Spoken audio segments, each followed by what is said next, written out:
Don't stop.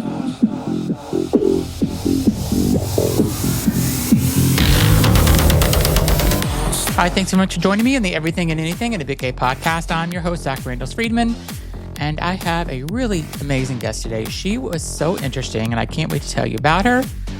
But before I do, I'm going to tell you that I was away on a weekend trip, and I met new people, and a lot of people were asking me, like, what do you do? Like, that's like a typical thing that adults ask, like, what's your job? What do you do? And stuff. And so this is the first trip that I have gone on or met like a bunch of new people. I guess that's not true because I meet new people when I go out to bars and they ask me what I do. But I don't know, it felt different this time. Like I felt weird saying, oh, I do a podcast or I do 2 podcasts. So it was just like, I think it hit me a little bit, like the reality of like, I don't have a corporate job. I shouldn't say it just hit me because I have definitely overthought not having a corporate job 1,000 times. But I think this time I realized like I'm not going back to a corporate job is where I ended up. And I guess you should never say never. I'm really kind of going all over the place in my head with this because you should never say never because if the perfect corporate job came up, I would maybe consider it. I'm not moving anywhere though. That's the thing. Unless it was like for a ton of money, and I don't even know what a ton of money would even look like to make me move anywhere. But I would have to be a remote job, working remotely. And yeah, I don't think I'm doing some contracting work, and on a call yesterday, it made me feel like the questions they were asking, like, ooh, this is why I don't want to work in a corporate environment again, because I don't want to have somebody that's asking me all these questions and wanting to know what I'm doing with my time and stuff like that. I don't want that. So it would have to be a really fantastic job, like once in a lifetime job. And I don't even know what that once in a lifetime job could even be. Maybe it's like running Madonna's Boy Toy Incorporated corporation, I don't even know if I'd want, because she would be so demanding too. So I don't know if I'd want to do that too either. I think maybe just being Madonna's best friend. Like if she's like, move to New York and be my best friend, then I would do it. That's what I'd move for.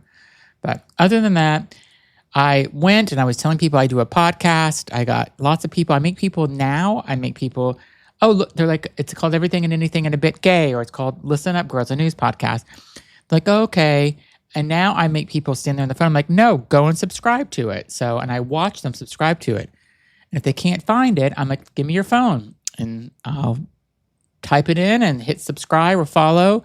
And then I know they'll get the alerts every time a new episode comes out. So that's one of my marketing tactics is that I'm real time saying here. And I've done that in bars with a lot of people. When people say, oh, what do you do? Or what's your podcast name? And I'm like, Everything and Anything and a Bit Gay. And they're like, okay, yeah, I'll follow it. But they don't write it down. They don't like make a note in their phone. So I just go through and I'm like, give me your phone. I'll type it in for you and you'll subscribe. And then you'll get pop-ups every time a new episode comes out.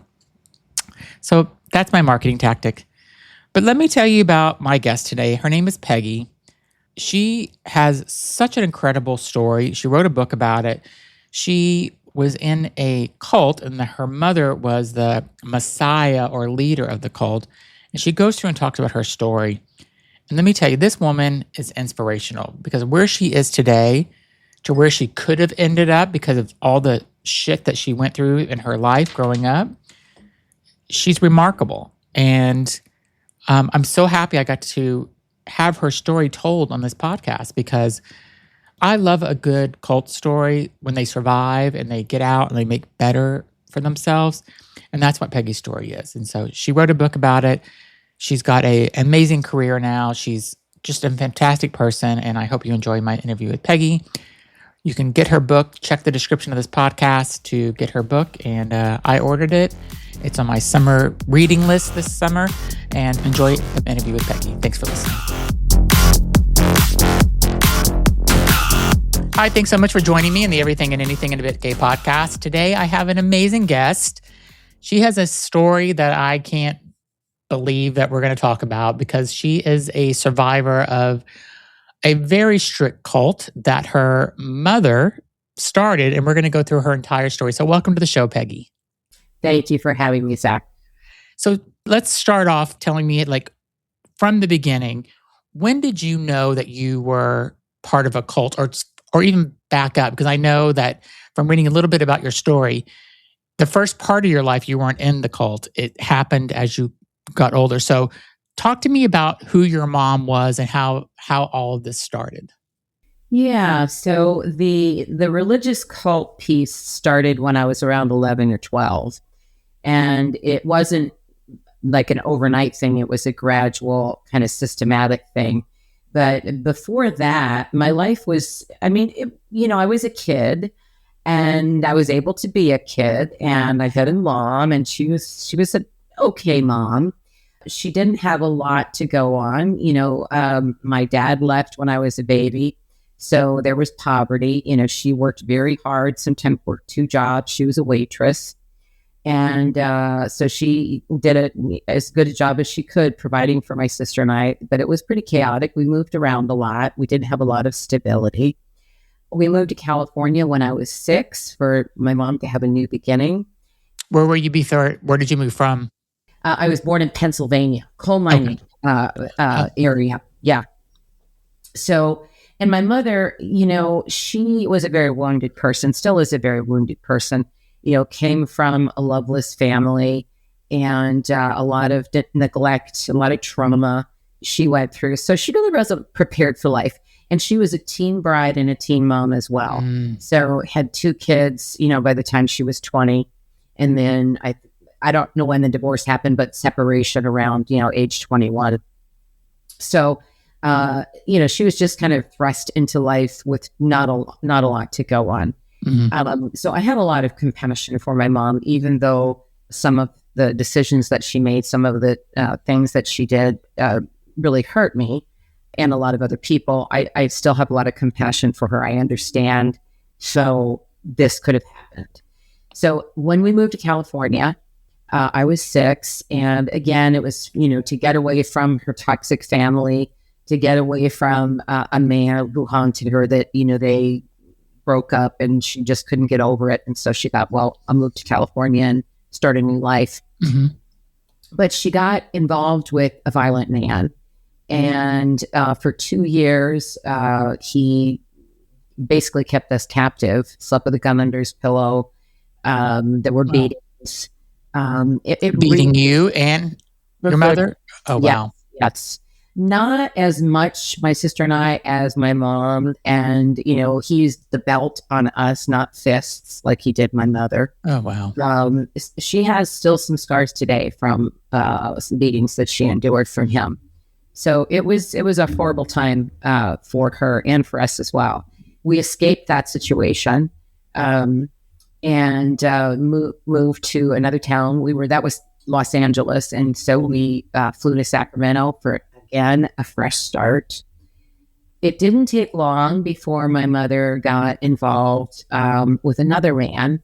And the 2 of them, I believe that they thought they were the beginning of the end of times. So that they thought they had a calling and the end of times was coming and they had a job to save as many souls as they possibly could, as fast as they could. Did your mom grow up in a religious house growing up? She did. Her mother was not religious, but her father was very, very religious and very conservative religion. What religion was it? I think Baptist, although he kind of had his own brand. Which, my mom also developed her own brand, but she set out to be very different from her father and not conservative, the conservative strict religion. I mean, she wasn't allowed to wear makeup or cut her hair or wear pants or go to pizza parties, things like that. And so her brand of religion was much more liberal. Those things were not sins. And this was in the 70s, and there were a lot of religious cults. It was not uncommon to have, a knock on the door a couple of times a week from, people going around with pamphlets and things like that. It was very common. It was that way in California anyway. I don't know about other places. I was just a child. So that was my experience. But slowly but surely, my mother, after she got involved with this man, things started to change in my life. So before meeting him, we never went to church. I mean, it was rare. My mother worked, Saturday nights, so she would sleep on Sunday mornings. But we started to go to church 3 days a week, and we started church surfing. That's what I call it. She didn't call it that, but that was where we went to different churches, and they would look for opportunities to stand up and argue with the minister. And sometimes we would get thrown out. It was extremely embarrassing for me. I knew what was coming. I knew that there was going to be some sort of clash with either my mother or this man who's called Buddy was his nickname. There'd be some sort of clash with the minister, and oftentimes they'd usher us out. And we'll be right back. Okay, and now back to the show. What did she want to argue about? I'll give you an example. We went to this one church. It was a very conservative Pentecostal church. The women had hair down to the back of their knees. Men were in crisp suits. It was just very conservative, which flew in the face of what my mother was teaching, which was more of a, Jesus hung out with the harlots and the drunks and the derelicts and, that sort of thing. And that, sex before marriage is not sin, drinking alcohol is not sin, smoking cigarettes is not sin. Those things are not sin. What sin is hatred in your heart and, committing a crime toward, another human being and that sort of thing. So it was her message was very well received by many, especially initially. But anyway, back to my example, women with hair down to the backs of their knees and so forth. They had this particular service. They had a female minister, and her sermon was about how women should be servants to men, to their husbands, and that they, should be submissive. They should not wear jewelry or makeup, and all of those things that, like I said, flew in the face of what my mother's teachings were. And, she would do this thing with her thumbs where she would sit and rub her thumbs together when she was anxious. And I would look over at her, and I knew when the thumbs started, I knew she was getting worked up and something was gonna happen. Did your sister know this too? Could your sister feel it coming as well? Yeah, we didn't talk about it, but I'm sure she did. Yeah. And is Pentecostal, is that where they speak in tongues and they do? Yes. Okay. Yes, that's a big part of that religion is speaking in tongues. And my mother didn't prepare my sister and I for this. She didn't sit us down and say, okay, we're going to a kind of a different type of church, and this is, what you're going to be exposed to. She didn't prepare us for that. We just kind of were thrust into it and just had to get used to it. And I remember the first time we went, there were people fainting in the aisles, and everybody's got their hands in the air, this thing going on. I didn't know what was happening because I had never been exposed to anything like that before. So that was also part of my mother's brand. So there was the speaking in tongues, there was the prophecies, there was casting out demons, things like that. So it was a very crazy ride. Yeah, That's the best way I can describe it. But anyway, that particular example, she stood up and argued with this minister who was preaching to be women to be submissive, and she's saying, no, that's the Old Testament. The New Testament says this, and she's quoting scripture, and they're arguing, and the woman is countering my mom, and she's arguing with her, and then eventually the minister says, you need to go, and waves for the ushers to usher us out, and so we do. So that sort of thing started happening. Then my mother and this man parted ways. My sister and I, to this day, don't know what happened, but they parted ways. And my mother lost her job, and we ended up having to move back to Pennsylvania. Oh. And in with my grandparents because we had no money. We had nowhere else to go. That was what my mother said. So that ended up being a disaster. My grandfather, who's called Pappy, he and my mom, really clashed with their, they had these religious debates that would go way into the wee hours of the morning. And eventually they kicked us out. And it was after that the movement started. She didn't name it yet, so it's called The Kingdom, and that's the name of my book is Surviving the Family Kingdom. And just as a side, Surviving the Family Kingdom is about my experience growing up in my mother's cult, The Kingdom, but it's also about me getting out. I got out when I was 21, and it's also about me forging my own life, a life of my own choosing after that, and the decades that it took me to unravel the beliefs that were conditioned into me.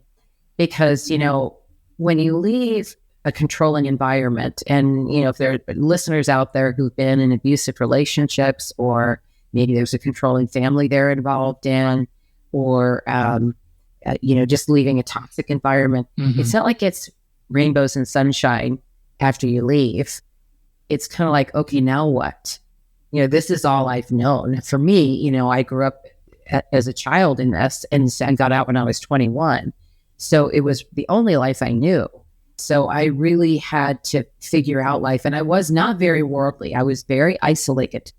My mother took me out of school when I was in 8th grade. She didn't see that there was a purpose for school because she said the end of times was coming. I was taught that if I was not pure and perfect at the time and the end of times, that I would be cast into the lake of fire for eternity. So I was terrified of that. How old were you when that was happening? So the kingdom years were about 11 to 21, so about 10 years. And those years, you're so like you're pulling. It's forming your personality, right, and who Yes. you are during those years. Yes. So that must have been horrible, thinking that if you're not living up to what her standards are saying, that you're going to have a life of eternity of fire and hell. Like that's exactly horrible.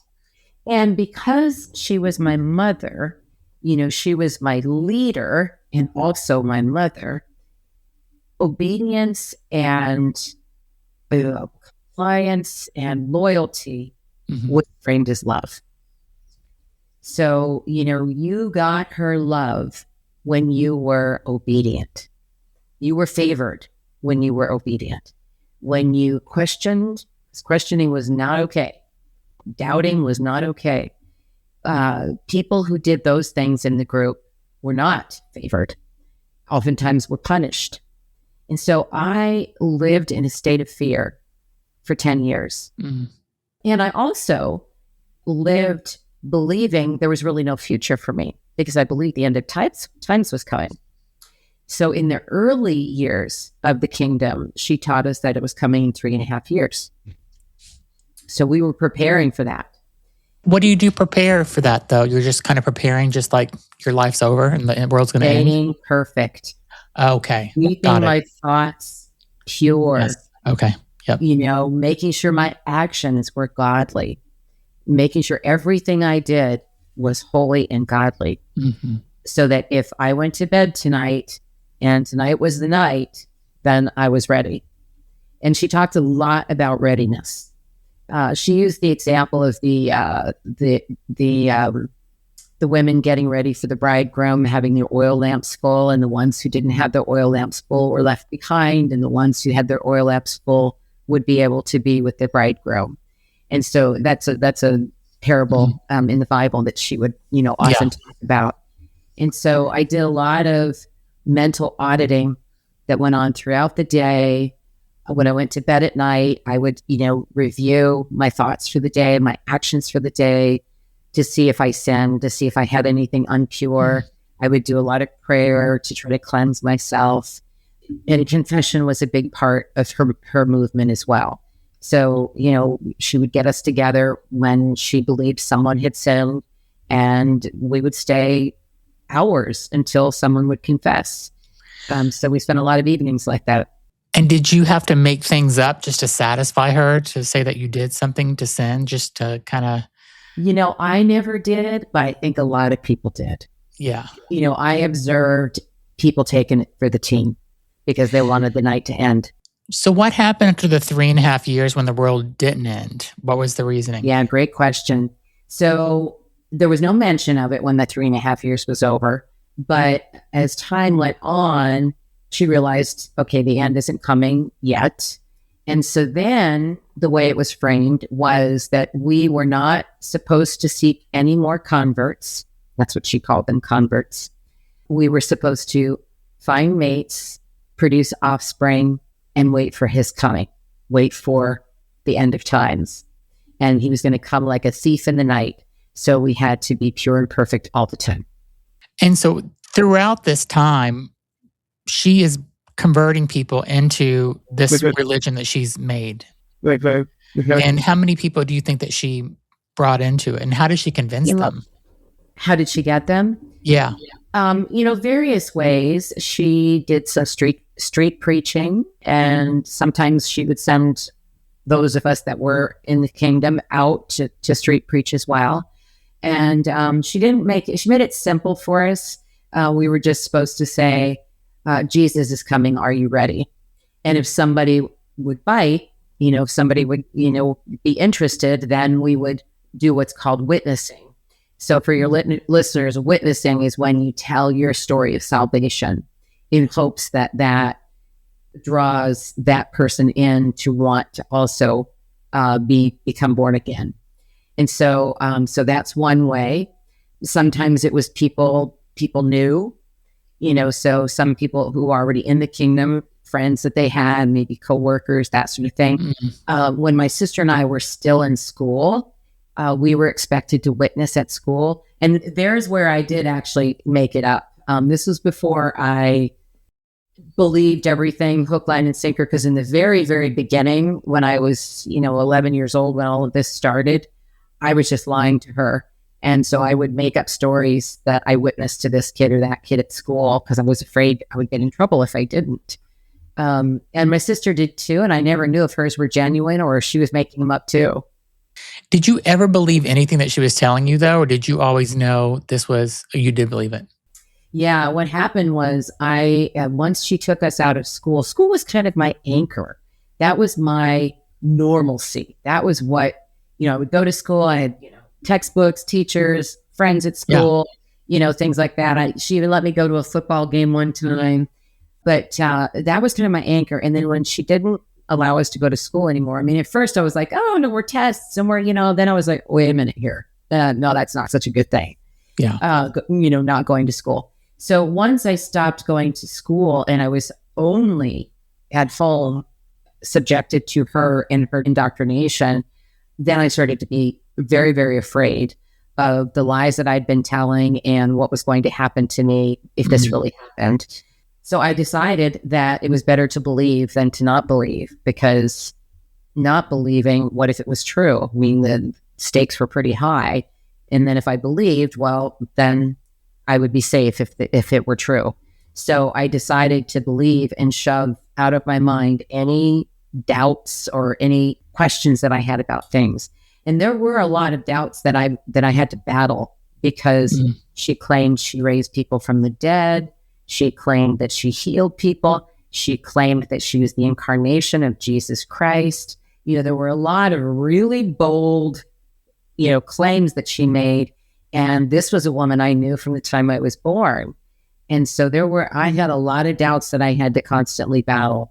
I would think thoughts like, how could you be Jesus Christ? You're a mess. Yeah. Things like that. And then sometimes I would just replace it with, saying, praise Jesus, praise Jesus, praise Jesus, just to flood it out. Or I would just, tell myself, the Lord works mysterious ways. And, all these different things I would tell myself to shove out the doubts and what I knew to be the truth.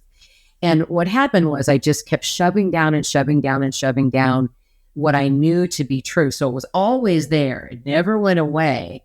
So it was there. But up here, I told myself something else. And this is what happens with brainwashing is, the indoctrination, the conditioning happens from another person. But eventually, you're kind of doing your own brainwashing because you're so afraid of being discovered that you do this internal. And I should also add another claim that she made was that she could read minds.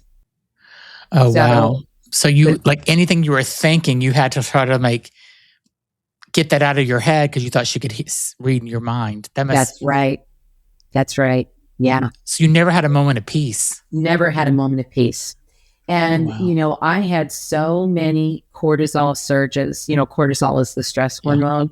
And when you have a cortisol surge, your heart is pounding, your face flushes, your body's tense. That happened to me so many times. And as a result of that, I have dealt with chronic pain for years. A lot of people don't realize as they're going through traumatic events, especially during childhood, that can lead to chronic illnesses later in life because it wreaks havoc on your nervous system. And we'll be right back. Okay, and now back to the show.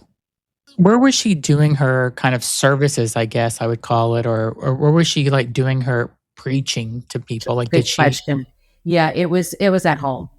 So in our home and wherever we lived, and we lived in all kinds of different places. We moved around a lot. And so, the gatherings would happen in the living room in our home. So the groups never really grew to the size that she had hoped. And that was largely because if someone wasn't compliant, she would kick them out. And so that was another fear I carried. I feared punishment. I feared the lake of fire. I'm terrified of the lake of fire. I used to have nightmares about it. But I also feared if I was not obedient, she could kick me out. And, I didn't consider myself immune to that just because I was her daughter, because she didn't treat me like a daughter. After she started the kingdom, I was a convert. I was not a daughter. So what was daily life like whenever you were, when this was happening? What were you? Yeah, really good question. So we have to break it up into a couple of different periods in my life during this 10 years. So the 10 years during the kingdom. So the first part of the kingdom, when she was actively seeking converts, we moved around a lot. My daily life was physical labor. So once she took my sister and I out of school, it was physical labor. So she found jobs for us like painting, cleaning houses, pulling weeds, mowing, whatever she could find for us. So we spent our days doing physical labor. And then in the evenings, we would have a meal. My mother was a fabulous cook. And so she and the rest of the women in the group would make a meal and we'd all eat that meal. And then after the meal, we would go into whatever living room we had, wherever we lived, to hear her preach. And if she perceived that someone had a sin in their heart, then the evening would turn to that person, her interrogating that person. Sometimes we would stay up till 1, 2, 3 o'clock in the morning until the person would repent and we could all go to bed. And that's why I think some people took one for the team just so we could go to bed. Were you always in the back of your mind, please don't let it be me tonight that she picks? Every time. Yeah. Every time. I'm sitting there thinking, please, auditing my thoughts. Did I sin today? Did I have a doubt? Did I, is it going to be me? Every single time I feared it was going to be me. And so, often what happens in those kinds of situations with children, when they're in situations where there's potential punishment, they're spawning. So the 4 trauma responses are fight, flight, freeze, and fawn. But the most common for children is fawning. So, being obedient and compliant and serving her, rubbing her feet, rubbing her back, making her a drink, all of the things that she wanted so that I would be perceived as a good one and wouldn't get put in the hot seat. And there was a lot of favoritism that went on. So you could be, 1 minute you could be handmaiden and, sitting at her feet, with getting all of this praise. And then if you did something wrong, you could be completely stripped of that title and, ostracized in the group. And so I feared that happening. So I fawned a lot. Do you think your mother believed all this stuff that she was saying about herself, or was she just, she knew that it wasn't true? I really don't know.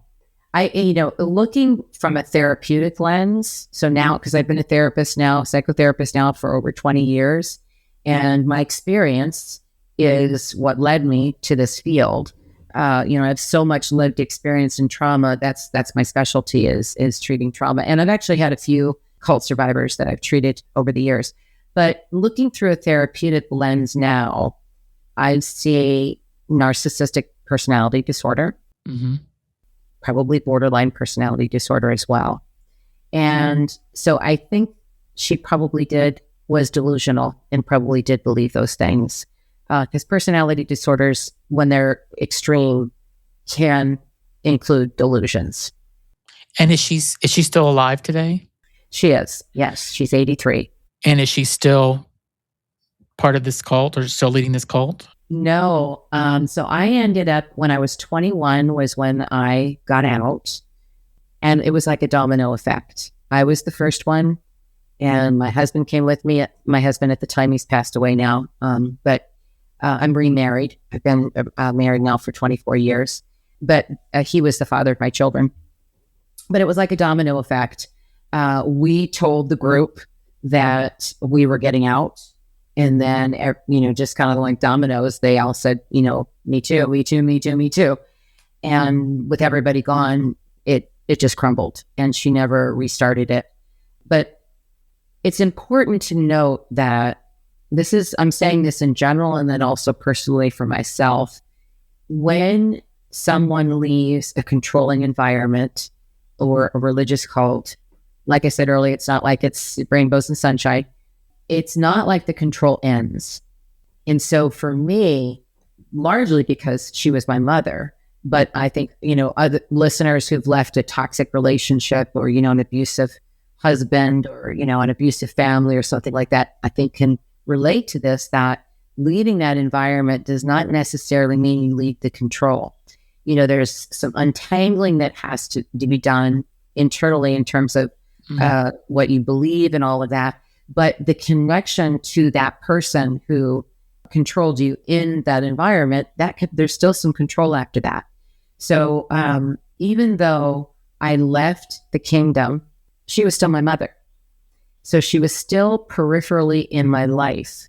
And I should also mention that not only was I brainwashed into this movement, I was also very connected to her depression. And, she was a very depressed person, is a very depressed person.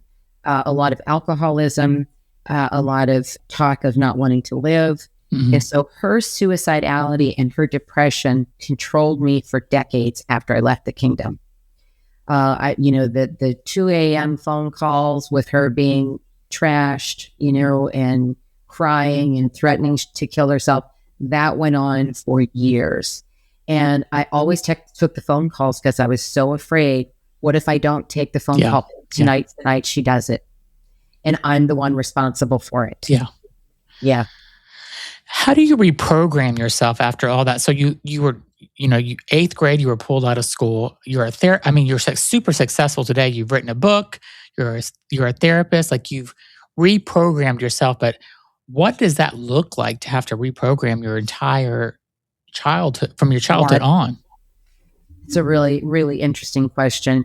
I'm sure it's different for everybody, but for me, I think some people, especially when they leave religious cults, the pendulum swings the other way. Like, rejecting God, rejecting any kind of religion, rejecting, anything like that, and just, staying away from anything close to that. And to some degree, I can relate to that experience. But, I was into New Age for a while. I got involved in transcendental meditation. And I did that too. Did you? Some would say that's, kind of culty a little bit, it can go that direction. But, I got into that for a while. I lived in Fairfield, Iowa. I don't know if you're familiar with Fairfield, Iowa, but it's kind of like the hub of transcendental meditation. Yeah. It's a fabulous meditation technique. And I still use it today. but I got into that for a while. So, I was really read Deepak Chopra and, those kinds of books, and really trying to figure out, like, what do I believe? So it really was decades of trying to figure out myself. And of course, during that time, living life and having experiences with different people and different environments and things like that. But internally, that's where some of the deep programming took a long time. For example, it was difficult for me to watch TV after leaving the kingdom because the television was, my mother said you could get demons from the television. So, like, for example, watching a sex scene, you could get the demon of lust. Watching, comedic scenes, you could get the demon of mockery. And sometimes we would be watching television together and she would just be watching us, watching our faces to see what we were doing. Yeah. And I would just sit and try to make my face as neutral as possible. So it took a while for me to actually feel 100% comfortable watching television. And I would say that it was just exposure, doing it, enough times to where it finally neutralized and finally felt, comfortable to be able to watch television. Another one was she taught us that everything was predestined. So the blueprint, everything's already planned out. And I was so afraid of interfering with destiny. And even after I left the kingdom, that still stayed with me. I would think about, is this a sign, or should I just go along with this, or should I stop this from happening? Should I speak? I grappled with that, even though I didn't believe it anymore. It was still, I was still so conditioned that it took a while for me to realize, wait a minute, I can make choices. I can make changes, and not everything is a sign. What is your thought on religion today? I'm agnostic, so I'm not religious. I look at it like there's no proof either way that there's God. So I'm open to there possibly being. I don't believe in a personal guy sitting up there making decisions. Yeah. I don't believe in that. I don't believe that there's God is a man. I don't believe that. Yeah. If there is a God, I think it's probably energy. Yeah. And so, I'll say, the universe, supplied this, or I'll say the universe, when I'm talking about something, a higher power of some sort. So I don't believe in the end of times or the apocalypse or any of those kinds of things anymore. Yeah, I think the Bible is a book that was written thousands and thousands of years ago by a bunch of men. It's been translated a bunch of times. Mm-hmm. And I think it's weaponized, especially today. Yeah, I agree. Did having kids, though, during that time kind of help ground you maybe in some ways? And with your kids, did you, this is how I always look at how I was a manager for people at work. And I'll just kind of give you this comparison. I had some really horrible people that were managers early in my career. And I always, whenever I became a manager of people in a corporate job, I always said, I'm going to do the opposite of what they did. So with your kids, did you ever kind of have that, how you raised them? You're like, yep, whatever my mother did, I am doing the complete opposite. And then I know I'm a good mother. Yes. In fact, it's two-part here. You asked two different questions. My kids were the driver for me getting out. Awesome. Yeah. I did not want my kids to live the life that I lived. I also did not want my kids to go through what I witnessed children going through in the kingdom. There was abuse. There was casting out demons through spankings. And I was not going to subject my children to that.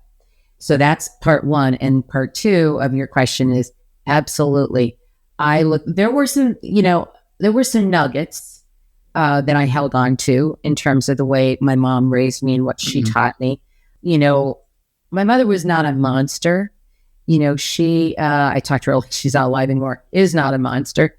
She was a very wounded person, is a very wounded person, and took her wounds into the world and created something that was very harmful to people.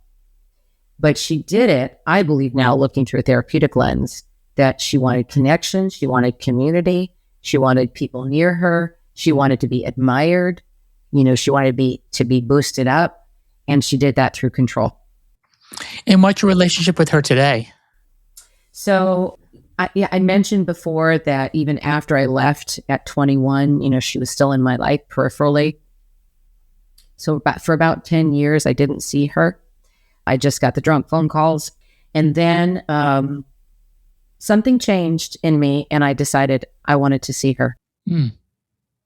And so I called her during the day and had a conversation with her. And mainly because, well, I guess I was hoping that I could have a mother. And I also wanted a grandmother for my children because I was never close to grandparents. I never had grandparents in my life. And so that felt like a void for my kids. And so I thought, well, maybe she can have a relationship with the kids. So she ended up moving to Iowa, where I lived. She was in Pennsylvania at that time. She ended up moving. And so she was in and out of my life for several years, moving back to Pennsylvania, moving back to Iowa. She yo-yoed back and forth between those two states a lot. And our relationship was very surfacey.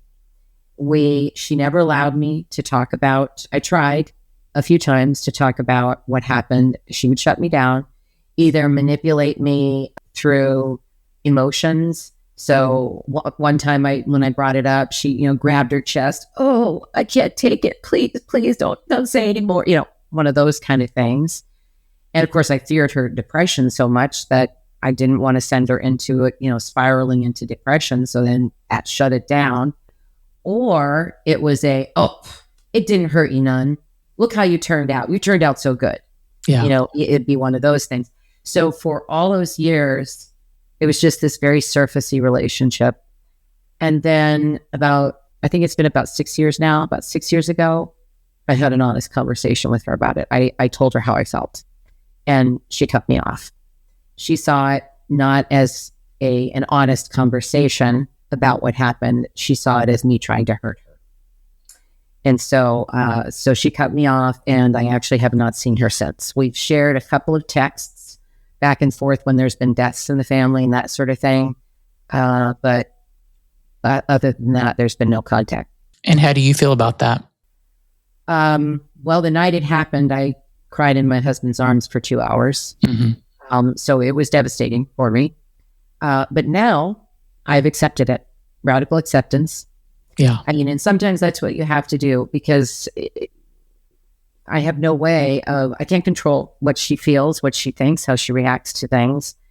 And so, I use radical acceptance.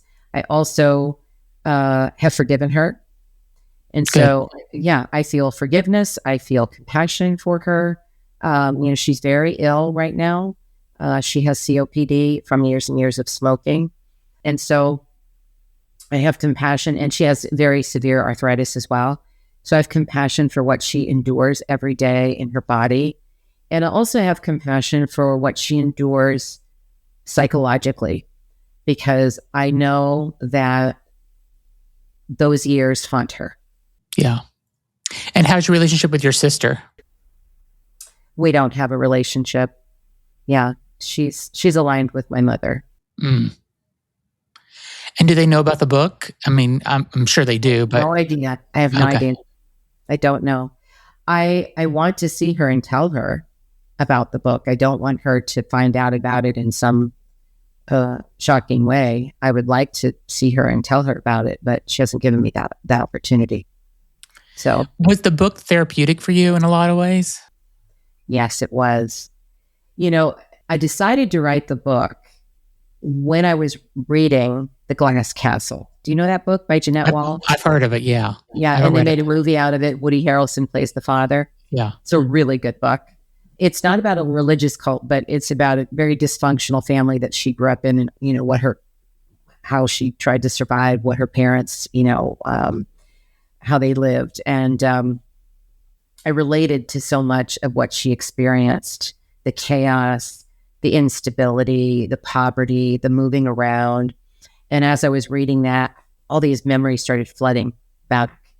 And I had a lot of very vivid memories of the kingdom years, but not a lot of the years before that. Mm-hmm. But when I was reading The Glass Castle, that opened up those neural pathways in my brain, and I started remembering all of these things from before the kingdom. And so I said to my husband, I'm going to write a book. You know, as I was reading The Glass Castle, I'm going to write a book. I'm going to write a memoir. And so my first draft was just like stream of consciousness, 330,000 words. Wow. So just to give you a sense of, so this is the book here. I think it's got 260 pages. It's 94,000 words. So my first draft, stream of consciousness, 330,000 words. So yes, it was very therapeutic. And also I was in therapy when I started writing the book. I had been in therapy for quite a while, working through my trauma.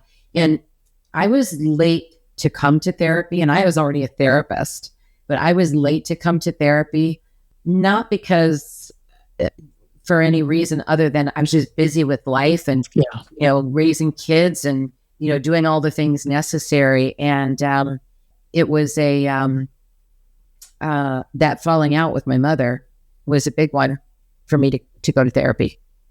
We'll be right back after a word from our sponsors. Okay, now back to the show.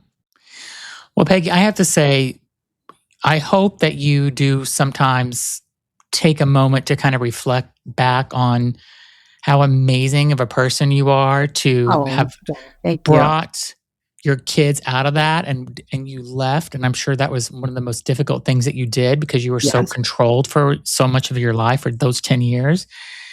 And I also think that you should also reflect back on, because there's a lot of people that go through different types of trauma or that have gone through similar things that you've gone. And maybe them reading your book will help them understand that they're not alone. I hope so. I really hope so. And, you know, I know that when I describe my story, it sounds pretty dark. But I want your listeners to realize that this book, yes, there's some darkness in there. Yes. But ultimately, it's a book of light. You know, I hope that readers come away with it realizing your trauma does not define you. Mm-hmm. It can refine you. And that's exactly, I turned my trauma into something. So I took my lived experiences and put that into, this book, and also put this into my work for the last 20 years as a psychotherapist. I don't specialize in just seeing cult survivors. I specialize in trauma, but I have had some cult survivors. But there's nothing that anybody can tell me that's going to shock me because of my lived experience. Yeah. I mean, you're a true survivor, and that's the other thing. You know, I think that a lot of people wouldn't have made it through what you did. They would have ended their life, or, I mean, who knows, anything tragic. I mean, I think that's the most tragic thing you can do. Unfortunately, that does happen.